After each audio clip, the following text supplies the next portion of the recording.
जैसे जैसे दिन बीतते जा रहे हैं वैसे वैसे मिडिल ईस्ट में जंग और तेज होती जा रही है, जिसे लेकर थोड़ी देर पहले प्रधानमंत्री नरेंद्र मोदी ने संसद में चिंता भी जताई। साथ ही प्रधानमंत्री ने देशवासियों को यह भरोसा भी दिलाया कि भारत में अभी तेल गैस की कोई कमी नहीं है, लेकिन अमेरिका ईरान जंग में अगले 14 घंटे काफी अहम है, क्योंकि इससे यह भी तय करेगा कि जंग किधर जा रही है।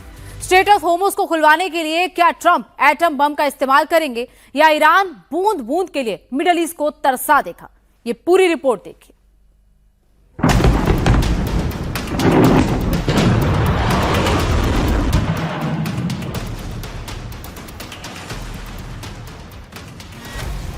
बैटल ऑफ हॉर्मुज, शुरू होगा परमाणु युद्ध।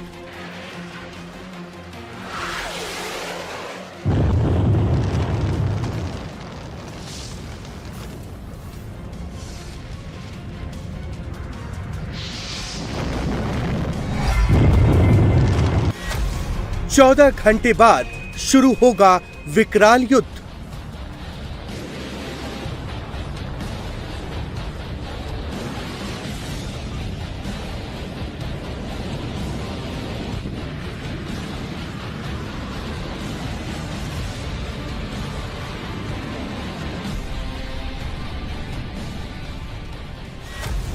मुस्तफा का ट्रंप प्लान बूंद बूंद के लिए तरसाएगा ईरान।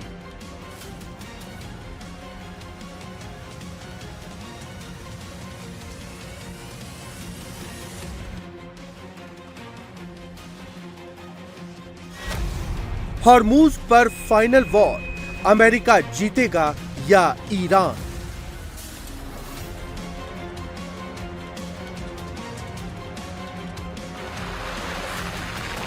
अमेरिका ईरान की जंग सबसे खतरनाक मोड़ पर पहुंच गई।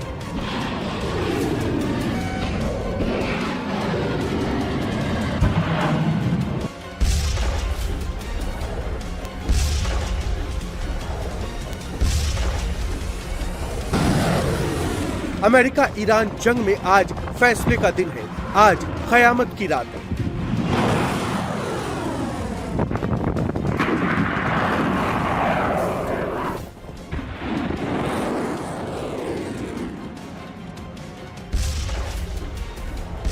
ट्रंप ने ईरान की चारों तरफ से घेराबंदी कर रखी है। अमेरिका के अल्टीमेटम की उल्टी गिनती चालू है।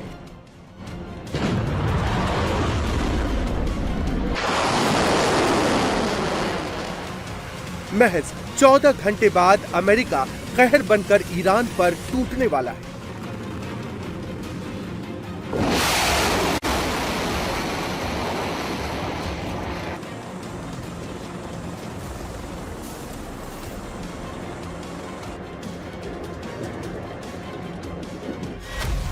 क्योंकि ट्रंप ने स्ट्रेट ऑफ हॉर्मुज को फ्री करने के लिए ईरान को अल्टीमेटम दिया था। ट्रंप ने वार्निंग दी है, अगर 48 घंटे में ईरान सुरक्षित तरीके से स्ट्रेट ऑफ हॉर्मुज को नहीं खोलता है तो अमेरिका ईरान के पावर प्लांट पर बड़े हमले करेगा। ट्रंप की ये जो डेडलाइन है वो मंगलवार की सुबह 5:14 पर खत्म हो जाएगी। ट्रंप लगातार मुस्तफा को धमकी दे रहे हैं, ईरान पर बमों की बारिश कर रहे हैं, लेकिन इसके बावजूद ईरान झुकने के लिए तैयार नहीं है। ईरान भी अमेरिकी सैन्य बेस को निशाना बना रहा है। ऐसे में सवाल उठता है कि अगर ईरान ने ट्रंप का अल्टीमेटम नहीं माना तो क्या होगा? अमेरिका ईरान के सबसे बड़े पावर प्लांट पर हमला करेगा। ईरान के गैस थर्मल पावर प्लांट को उड़ा देगा। ईरान को अंधेरे में डुबो देगा। What is the president going to do in 48 hours, which would be Monday night, if they don't open up the strait? Well, Maria, as the president announced, he will start by attacking and destroying one of Iran's largest power plants. There are gas-fired thermal power plants and other type of plants, and I want to be clear here before there's kind of hand-wringing out in the international community. The IRGC, which we've declared a terrorist organization, along with many European countries, control much of Iran's economy, control its critical infrastructure, and continue to power what's left of its war effort through this control of its critical infrastructure. So the president is not messing around. He stands, unlike his predecessors, he stands by his red lines, and he's not going to allow this genocidal regime to hold the world's energy supplies or economies hostage.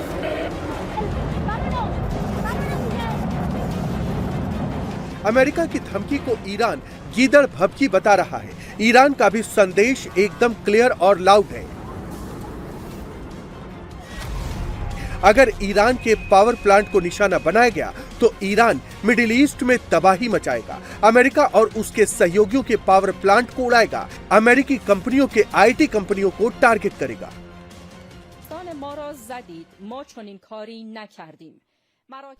अगर आप हमारे अस्पताल पर हमला करते हैं तो हमने ऐसा नहीं किया।